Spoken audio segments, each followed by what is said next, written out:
Selamat sore Ibu Angel, sebagai dosen pengampu mata kuliah manajemen proyek untuk kami kelas Pemda angkatan 2. Nah, di sini Ibu memberikan kami tugas mengenai fungsi-fungsi daripada manajemen proyek. Nah, daripada fungsi-fungsi manajemen proyek, kami dari kelompok 2 kami, saya atas nama Wilson Dimara, memberikan pengertian tentang manajemen proyek itu adalah proses pengelolaan sumber daya untuk mencapai tujuan yang tertentu dalam batas waktu. Nah, sehingga dibicarakan soal biaya mutu yang telah ditetapkan menurut proyek manajemennya, institut atau proyek-proyek yang ada di dalam satu kegiatan. Nah, di situ proyek-proyek itu dikelola secara sistematis dan melalui tahapan ya dan fungsi yang jelas. Nah, untuk pendahuluan daripada pembahasan ini, konsep itu banyak dirujuk kami dari kelompok kami, banyak rujuk dari standar internasional yang seperti PMBOK atau Proyek Manajemen Body of Knowledge, yang diterbitkan oleh Project Management Institute. Di situ kami simpulkan menjadi 8 fungsi.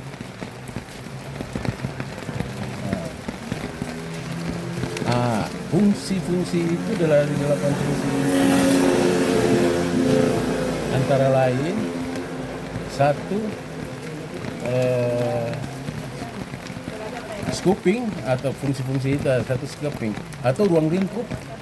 Terus yang kedua planning atau perencanaan, yang ketiga itu estimasi atau perkiraan, yang keempat itu schedule atau penjadwalan, terus yang kelima itu organisasi atau organizing, yang keenam itu directing atau pengarahan, yang kelima itu controlling atau mengontrol satu manajemen proyek itu, yang ke-8 itu closing atau penutupan. Nah, dari 8 poin ini akan kami jelaskan poin demi poin atau fungsi demi fungsi daripada manajemen proyek.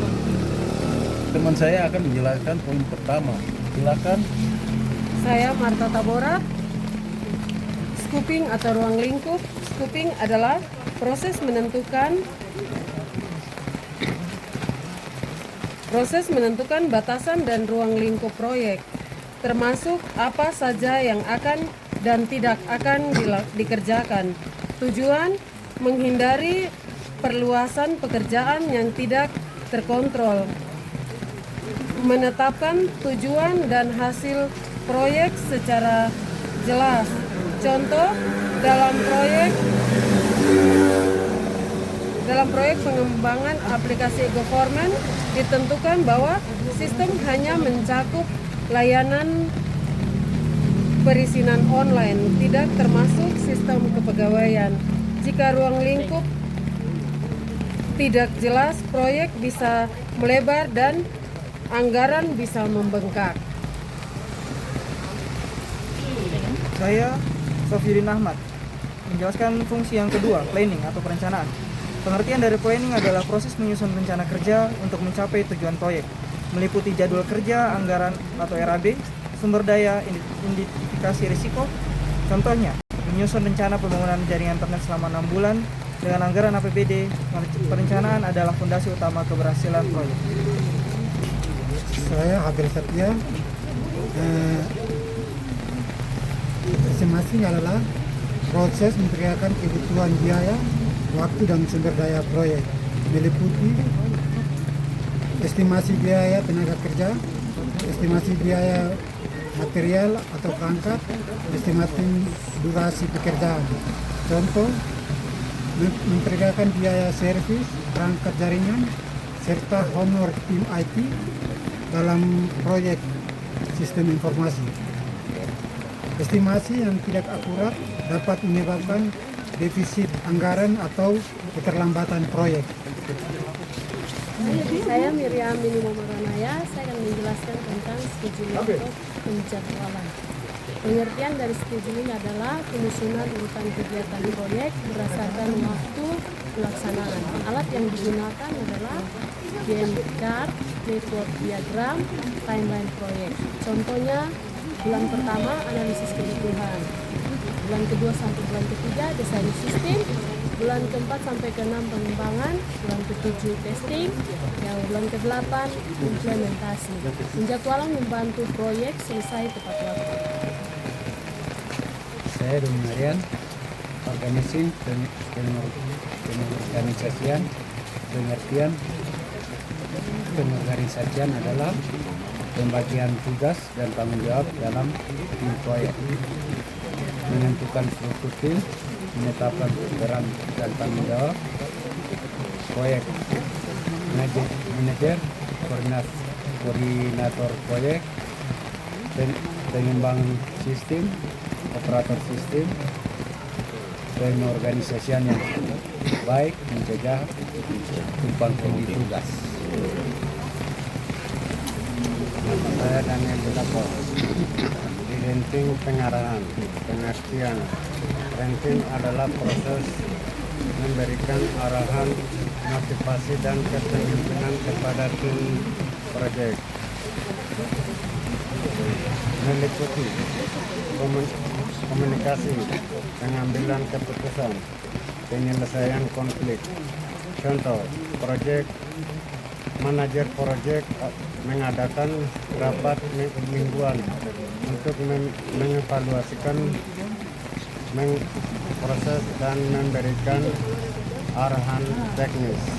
Pengarahan yang efektif meningkatkan kesempatan dan kinerja tim.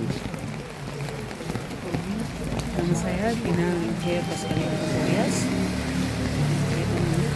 Sampaikan tentang controlling atau pengontrolan. Pengertian controlling adalah proses memantau dan mengevaluasi pelaksanaan proyek agar tetap sesuai rencana. Menurut AGIL, the Project Management Body of Knowledge, pengendalian dilakukan melalui monitoring dan controlling, meliputi pengawasan anggaran, pengawasan waktu, pengawasan kualitas. Contoh, jika pembangunan jaringan terlambat, dilakukan evakuasi dan percepatan pekerjaan. Pengontrolan penting untuk mencegah penyimpangan. Saya Nupita Wetipo. Closing atau penutupan. Pengertian closing adalah tahap akhir proyek yang memadai bahwa seluruh pekerjaan telah selesai. Meliputi serah terima hasil proyek, dokumentasi akhir, evaluasi proyek, laporan pertanggungjawaban. Contoh, setelah sistem informasi selesai, dilakukan serah terima kepada OPD pengguna dan dibuat laporan akhir proyek. Penutupan memastikan proyek selesai secara administratif dan teknis.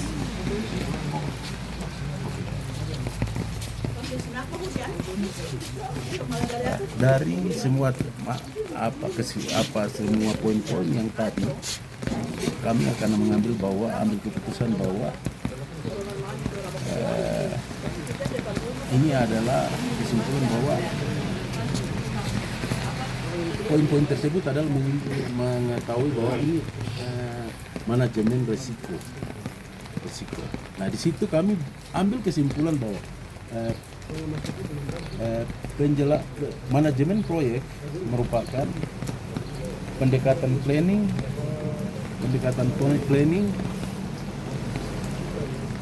dalam pengelolaan pekerjaan yang bersifat sementara, meliputi tujuan khusus dan lain-lain, atau dari 8 poin itu. Jadi penerapan fungsi tersebut secara sistematis sangat menentukan keberhasilan proyek dalam mencapai target dengan waktu atau pembiayaan yang dan mutu yang bagus. Jadi kami dari kelompok kami memberikan saran bahwa organisasi yang disarankan untuk menerapkan standar manajemen proyek secara konsisten serta meningkatkan kompeten manajemen proyek melalui pelatihan dan sertifikasi profesional. Terima kasih Ibu untuk kami dari kelompok 2 ini mengucapkan terima kasih banyak. Wah.